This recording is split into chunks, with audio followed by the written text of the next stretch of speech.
বলেন, ভারত বাপের দেশ নাকি? যখন বাবরি মসজিদ হয়ে গেছে ওদের বুক ফেটে যাচ্ছে, বলে ভাঙবো, আয় না, আয় একবার আয়।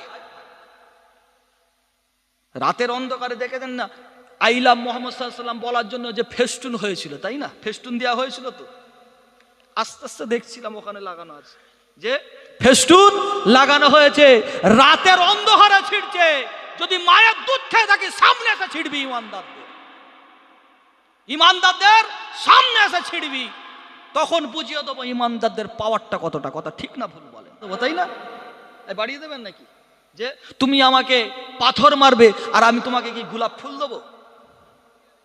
বলেন, উনি পাথর মারবে আমাকে আর আমাকে গোলাপ ফুল দিতে হবে, লাও এসো।